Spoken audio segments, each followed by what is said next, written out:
사람들은 보통 재능이 있는 사람을 보고 성공할 것이라고 말을 합니다.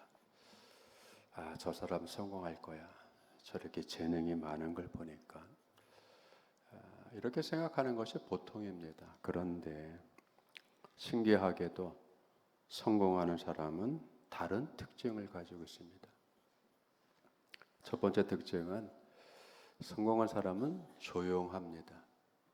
큰 소리로 떠들고 다니지 않습니다.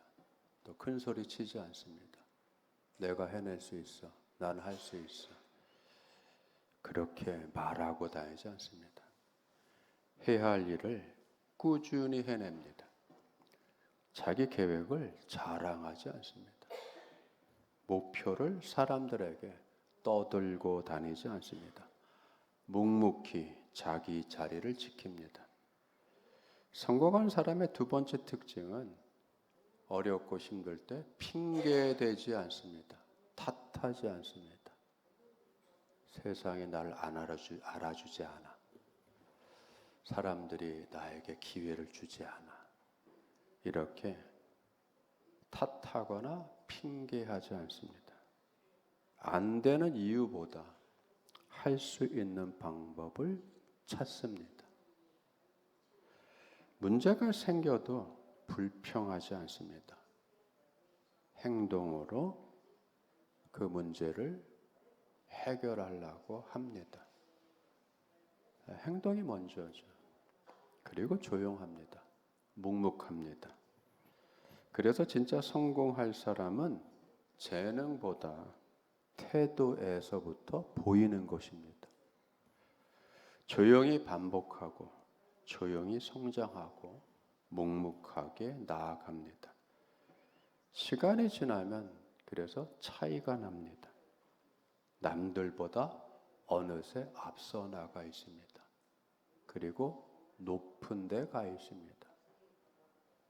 시간이 걸려도 어려워도 힘들어도 그걸 해결해 가려고 생각하고 연구하고 실험하고 하는 것처럼 우리나라에 강소기업들이 있습니다. 주식에 관심들이 많으니까 추천해 드리고 싶은 보석 같은 강소기업들이 많습니다. 그 기업들의 특징은 묵묵하게 세계의 벽을 넘기 위해서 조용히 연구하고 실험하고 실패를 딛고 다시 일어나고 그 기간을 20년, 30년 아버지와 아들 두 세대가 끝내 그 제품을, 그 부품을 만들어냈다라고 하는 것이 특징입니다. 어마어마한 거죠, 여러분. 힘든 건 다 똑같은 거예요. 어려운 건 다 똑같습니다. 왜죠? 환경이 같기 때문에. 사회 환경, 정치 환경, 경제 환경, 외교 환경, 심지어 자연 환경까지 어려운 건 다 똑같은 거예요. 누구는 쉽고 누구는 어렵고가 아니라 다 어렵고 생각대로 안 되고 뜻대로 안 되고 능력대로 안 되는 게 이 세상살이에요. 그러나 그 속에서 묵묵하게 꾸준하게 실패를 반복하지만 그 실패가 하나의 데이터로 창조적으로 활용을 하는 거죠. 실패를 바탕 삼아서 어려운 걸 바탕 삼아서 꾸준하게 한 길로 외길로 한우물로 파고 걷고 행한 결과가 천몇백 도가 넘는 고열 속에서 견디는 초내열 합금 부품을 만들어내기도 하고 충격에 약한 유리를 특수 가공해서 어마어마하게 실리콘을 대체하는 반도체 부품을 만들기도 하고 그러는 거예요, 여러분. 이런 자세가 중요한 거예요. 그래서 진짜 성공한 사람들은 재능보다 태도에서 보이는 거예요. 그죠? 조용히, 묵묵히, 견디고, 인내하고, 포기하지 않고 해내는 겁니다. 우리는 계획과 생각대로 되지 않은 현실을 살아가고 있습니다. 이건 누구나 마찬가지입니다. 직급이 높든 낮든, 실력이 많든 적든 관계없습니다. 생각대로, 뜻대로, 계획대로 안 돼요. 그거를 해결하려고 노력을 하는 겁니다. 평온한 나라들이 어디 있어요? 변화무쌍하고 위급한 일이 상시로 벌어지는 세상에 우리가 살고 있습니다. 비가 왔다 안 왔다. 올 여름은 엘니노 현상이 굉장히 강력할 거라고 얘기합니다. 근데 그놈의 엘니노는 어마어마하게 비가 쏟아지는 현상으로도 일어날 수 있고 극심한 가뭄이 나올 수도 있습니다. 예측 못하는 거야. 어떻게 예측을 합니까? 변화무쌍한 기상을. 예측할 수 있는 건 스테이블한 땅일 뿐이에요. 땅은 요동치지 않습니다. 그래서 스테이블한 거예요. 안정적으로 가는 거예요. 그러나 하늘의 기상은요, 변화무쌍한 거예요. 바람이 불다 안 불다, 구름이 끼다 안 끼다, 비가 왔다 안 왔다가, 온도가 높았다가 내려갔다. 얼마나 변화무쌍해요. 마음대로 됩니까? 안 돼요, 여러분. 하늘의 기상 자체가 마음대로 안 되잖아요. 그렇기 때문에 마음대로 안 되는 그 세상을, 사회를, 인생을 살아가면서 중요한 것은 내가 재능이 있냐 없냐를 따지는 것이 아니라 내가 묵묵하게 이 일을 해낼 수 있느냐를 봐야 되는 거예요. 사람들은 재능을 자꾸만 탓해요. 타고난 재능이 없어서. 누구는 타고난 재능을 그렇게 어마어마하게 가지고 나왔어요. 그건 종이 한 장 차이밖에 안 나는 거예요. 어디서 차이 나죠? 해내느냐 안 해내느냐의 차이입니다. 꾸준히 가느냐 안 가느냐의 차이예요. 생각을 조금 더 하느냐 안 하느냐의 차이예요. 거기에서 결판이 나는 겁니다. 그걸 다 뭐라고 그래요? 그건 태도예요. 삶의 자세입니다. 그렇기 때문에 여러분, 재능보다 능력보다 뭐가 중요하죠? 태도가 더 중요한 겁니다. 차분히 앉아서 공부를 하는 그 습관, 그 태도를 내 몸에 길렀느냐 안 길렀느냐, 거기에 따라서 조금 앉아있다가 홀딱 일어나서 돌아다니고 이 생각하고 저 생각하고 시간 허송세월 버리고 1년 했다가 때려치우고 딴 데 가서 또 1년 했다 또 때려치우고 이런 일들이 생기는 거예요, 여러분. 하다 말다 하는데 뭐가 결과가 나올 것이고 뭘 이룰 수 있겠어요. 그래서 뭐라고 하죠? 10년의 세월, 최소한 10년의 세월, 강산이 한번 변하는 최소한의 10년의 세월을 견디라고 하잖아요. 한 분야를 했던 뭐라도 한 10년 정도는 해보고 나서 얘기를 해야죠. 1년 했다가 2년 했다가 힘들어 안 돼. 이 길이 아닌가 봐. 여러분, 산에 한참 올라갔더니 꼭대기에서 이 산이 아닌가벼. 여러분, 그죠? 그런 경험, 그런 일들이 많잖아요. 다윗의 오늘 말씀에 다윗이 처한 현실이 어떤 현실이죠? 순풍에 돛담배를 가듯이 그렇게 가는 상황인가? 아니에요, 여러분. 다윗의 상황은 끊임없이 사방에서 공격을 해오는 그 절박하고 한 상황 속에 처해 있는 것에서 살아가며 거기서 비명을 지르고 거기서 외치는 거예요. 비명이죠, 여러분. 그런데 다윗의 비명은 못 살겠다라고 한 게 아니잖아요. 그 비명이 어떻게 바뀝니까? 구원과 소망으로 바뀌어요. 이게 중요한 거예요, 여러분. 다윗이 처한 현실에 대해서 본문은 뭐라고 다윗이 고백을 합니까? 넘어지는 담과 흔들리는 울타리 같이 사람을 죽이려고 너희가 일제히 공격하기를 언제까지 하려느냐? 여러분, 넘어지는 담, 흔들리는 울타리, 히브리어 본문은 여러분 성벽으로 돼 있어요. 성벽. 사람이 딱 지나가는데, 성벽을 밑을 딱 지나가는데 그 어마어마한 돌덩어리가 그냥 덮쳐왔다고 생각해 보세요. 누가 거기서 살아남겠어요? 그 어마어마한 무게와 그 힘과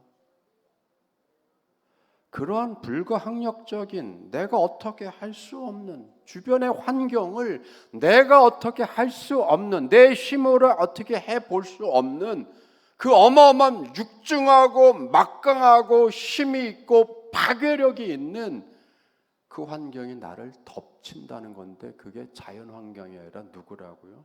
대적자들이죠. 사람이죠. 싫어하는 사람, 미워하는 사람 다 똘똘 뭉쳐서 다윗을 제거하려고 합니다. 왕이 그렇게 했고, 왕의 신하들이 그렇게 했고, 군대가 그렇게 했고. 여러분, 그게 바로 뭐예요? 위태로운 상황이죠. 넘어지는 담, 흔들리는 울타리, 넘어지는 성벽, 흔들거리는 성벽이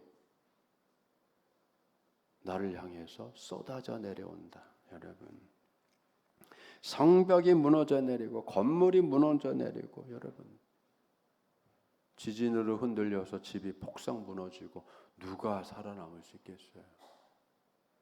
기적이죠, 여러분.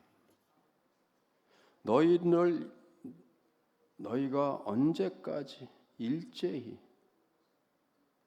공격하기를, 언제까지? 지속적인 거잖아요. 단발성 일회적인 것이 아니라 끊임없이 파도가 물밀듯 오듯이. 그렇죠, 여러분?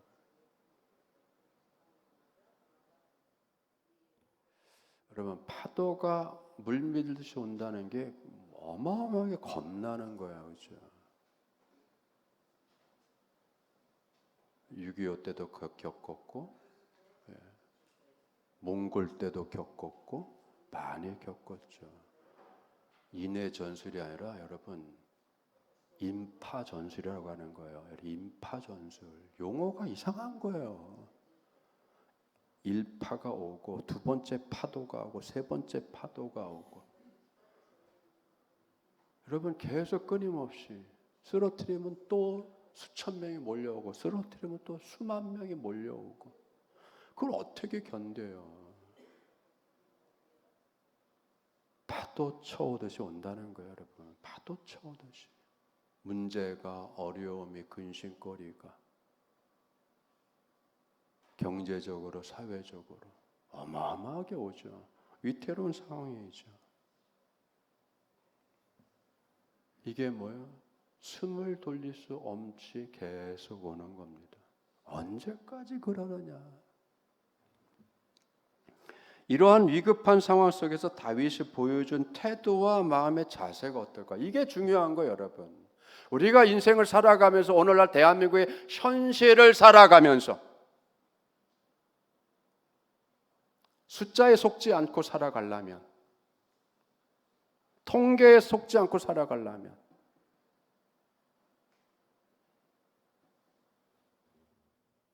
마음이 남달라야 돼요. 저 뒤에서 우리 장사관님이 슬그머니 손을 들었어요. 위험 수위가 높아지고 있다. 그죠? 언어의 위험 수위가 높아지고 있다.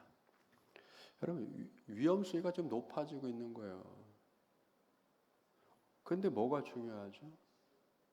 우리의 마음이, 우리의 삶의 태도가, 하나님 앞에 나의 애티튜드가, 나의 어빌리티가 아니라 애티튜드가 중요한 거죠. 다윗은 하나님에 대한 확고한 신뢰를 확인하며 자기 영혼을 향해서 다짐을 하고 자기 영혼을 향해서 말을 해요. 오직 하나님만 바라자. 왜 하나님을 바라보냐? 거기에서 구원이 오고 거기에서 소망이 오고. 여러분, 나의 영혼이 잠잠히 하나님만 바라며 나의 구원이 그에게서 나오는도라. 여러분, 근데 히브리어 본문은 앞에 오직이라는 말이 들어가요. 오직. 오직. 아크 엘로힘. 오직 하나님에게서. 하는 거죠. 이게 반복이 되잖아요. 5절에서도 나의 영혼아 잠잠히 하나님만 바라라. 무릇 나의 소망이 그로부터 나오노도다. 여기에도 여러분 아흐 오직 참으로 진실로가 들어가 있는 거예요. 여러분에게 오직은 뭐죠? 야, 뭐니 해도 머니가 최고야. 오직 돈, 오직 머니. 그런 거죠. 개혁자들의 구호가 뭐였어요? 외침이 오직 솔라 스크립처, 오직 성경, 솔라 피데, 오직 믿음. 오직이잖아요. 오직. 기준점이 있어야 된다는 거예요, 여러분. 기준점. 흔들리지 않고 요동하지 않고 변하지 않는, 여러분, 기준점이 있어야 되잖아요.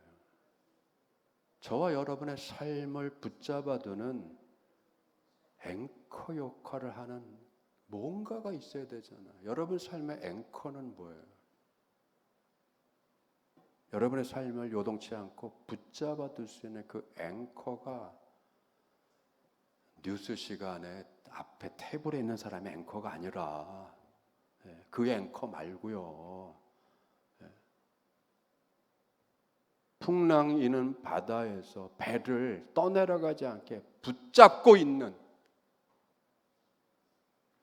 흔들리는 우리의 삶을 붙잡고 있는, 붙들어 줄 수 있는, 지지해 줄 수 있는 오직 유일한 앵커가 다윗에게는 하나님이었잖아요. 오늘 우리에게 동일하게 필요한 거예요. 나의 하나님, 나의 구원, 나의 소망, 나의 반석, 나의 위로, 나의 피난처, 나의 공급자. 나의 구원이 그에게서 나오는도다. 민멘노 예수아티. 예수아 구원, 예수아티 나의 구원, 나의 구원이자 누구의 구원도 아니고 나의 구원. 하나님이 여러분에게 나의 구원이 되셔야 돼요. 다른 어떤 것도 아니라 유일한 나의 구원은, 유일한 나의 소원은, 유일한 나의 소망이 되고 유일한 나의 힘은 하나님이시다. 날 사랑하시고 날 구원하시고 나를 자녀 삼아주시고, 나를 자녀 삼아주시기 위해서 자격이 없는 나를 위해서 아들까지도 십자가에 못 박혀 대속하게 하시는 그 아버지, 그 아버지 하나님의 의지가 얼마나 강력한 거예요. 자기 아들을 대신 대속물로 쓰시잖아요. 세상에 누가 그렇게 합니까?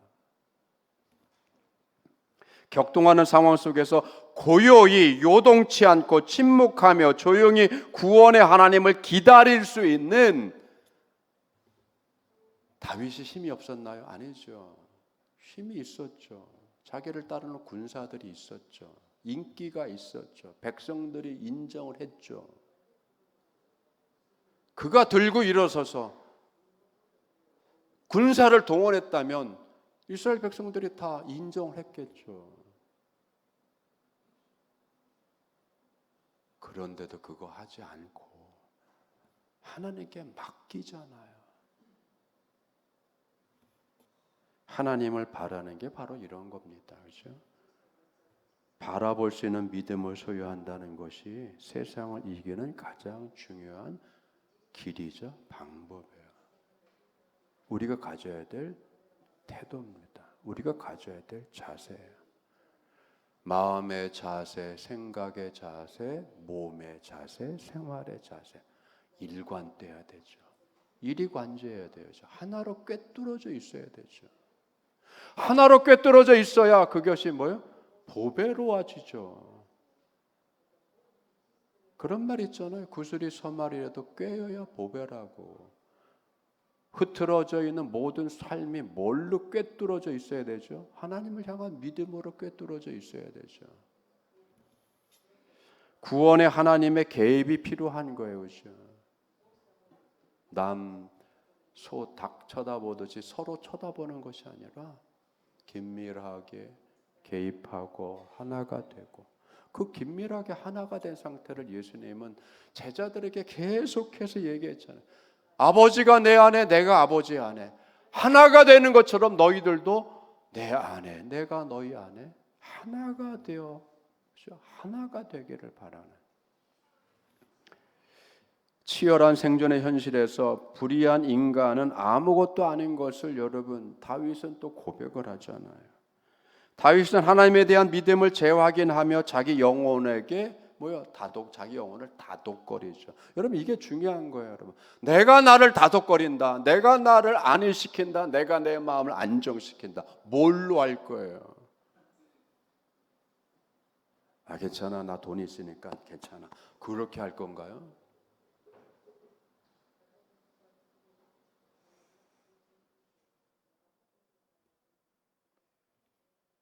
믿음으로 하는 거예요, 여러분. 믿음으로. 이 믿음은 하나님의 개입을, 하나님의 함께 하심을 간절하게 바라고 기다리고 소망하는 거잖아요.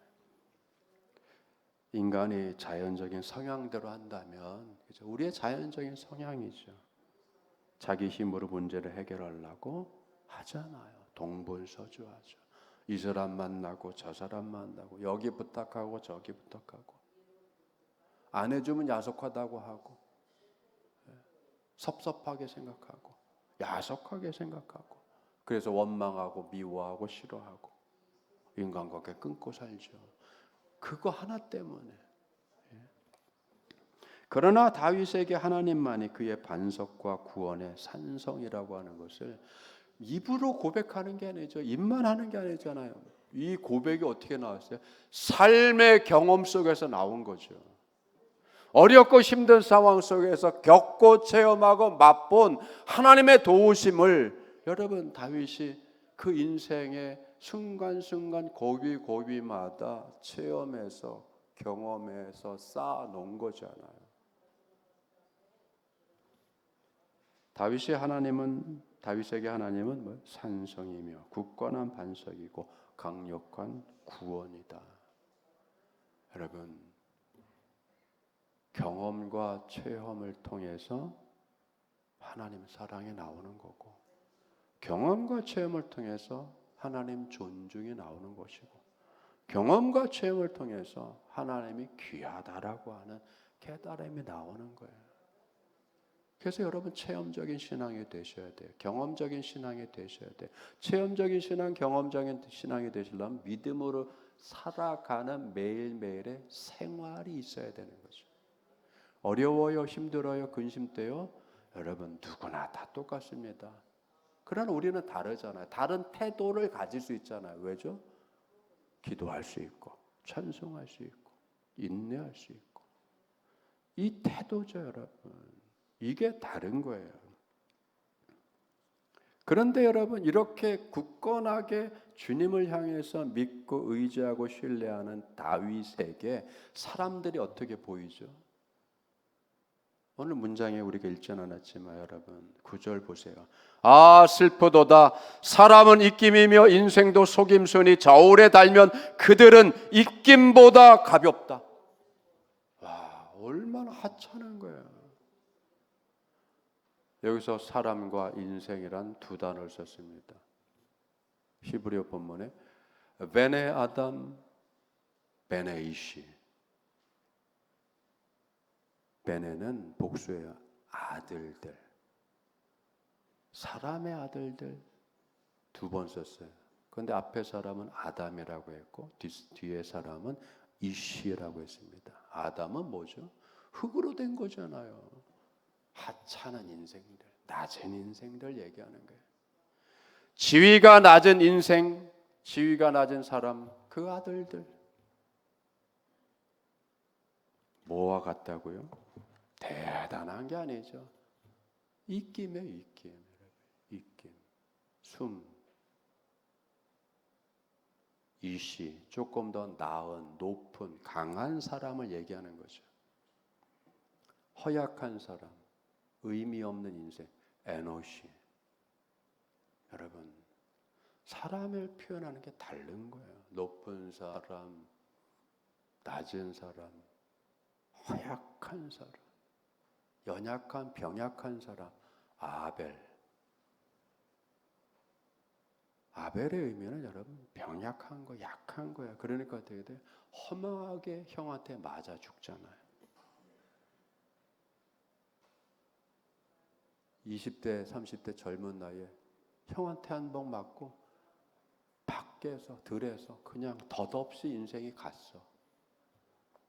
아벨 같은 인생이죠. 덧없이 가는 거죠. 여러분, 덧없이 가는 인생. 호흡과 같이 아주 짧고 지극히 가벼운 영향력이 없는 그 사람들에게 뭘 기댈 것이 있어요? 사람에게서 뭘 기댈 게 있습니까? 무슨 위로를 받겠다고요? 무슨 도움을 받겠다고요? 사람 많이 알아. 그게 무슨 인생에 무슨 도움이 돼요? 시간 버리죠, 돈 버리죠, 다. 거기 비유 맞추러 다녀야 되고.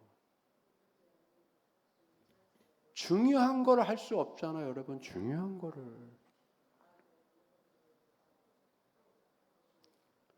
그래서 현자들은 뭐라고 합니까? 친구 두세 살면 된다. 마음 맞고 뜻 맞고 한 친구 두세 명이면 인생 성공했다고 하는 거예요. 제가 그래서 고등학교 때 우리 아버님한테 물어봤습니다.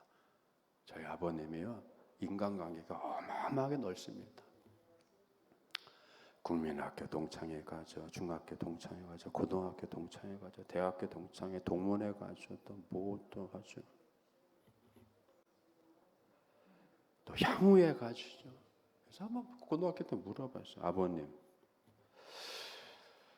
목숨 걸고 아버님한테 잘해줄 수 있는 친구 한 3명 되세요?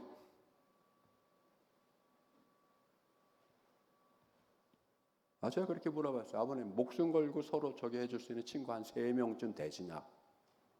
그렇게 많은데. 또 향후에 국민학교, 중학교, 고등학교, 대학교, 저기 사회다. 그렇게 많은데 아버지한테 목숨 걸어줄 수 있는 친구 한 3명쯤 되시냐고. 한참 생각하시더니 답을 못 하시더라고요. 여러분, 나한테 또 내가 목숨 걸 수 있는 친구 3명이면 인생 성공한 거예요. 예? 무슨 개 모임, 동창회 모임, 향후회 모임. 아이고 참. 밥 먹으러 가야 되죠. 어디 가야 되죠. 그 아까운 시간들, 그렇죠? 다 거기에 보내는 거잖아요. 시간 써야 되죠. 돈 써야 되죠. 가서 마음 달래줘야 되죠. 또 인기 얻으려고 또 뭐나 해줘야 되죠. 근데 정작 내가 힘들 때, 내가 어려울 때, 내가 위급했을 때, 밤 새벽 3시에 전화하면 반갑게 받을 사람이 몇 명 되셔요? 여러분, 그런 거예요. 지금.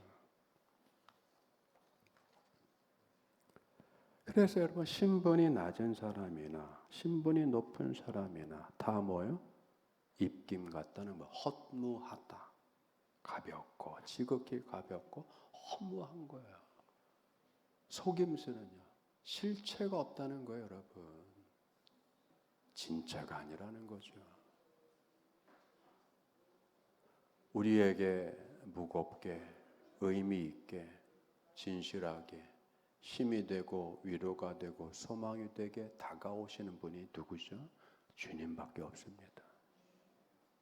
새로운 한 주간 힘이 되시고 위로가 되시고 구원이 되시고 소망이 되시고 모든 것을 아낌없이 베풀어 주시는, 나의 연약함과 나의 무능까지도 다 받아주시고 필요한 것들을 공급하여 주시고 이끌어 주시는, 우리 인생의 이 삶이 호흡처럼 덧없이 끝나지 않게 값지게 만들어 가시는 주님과 함께 하시기를, 또 주님을 바라보시기를 축원합니다. 치열한 전장과 같은 삶 한가운데서 다윗의 고백처럼 넘어지는 담 흔들리는, 나를 덮쳐오는 그런 위급한 상황 속에서 결정타를 매겨가면서 나를 넘어뜨리려고 하는 우호적이지 않은 환경 속에서 내 힘의 반석과 피난처, 나의 구원과 나의 소망은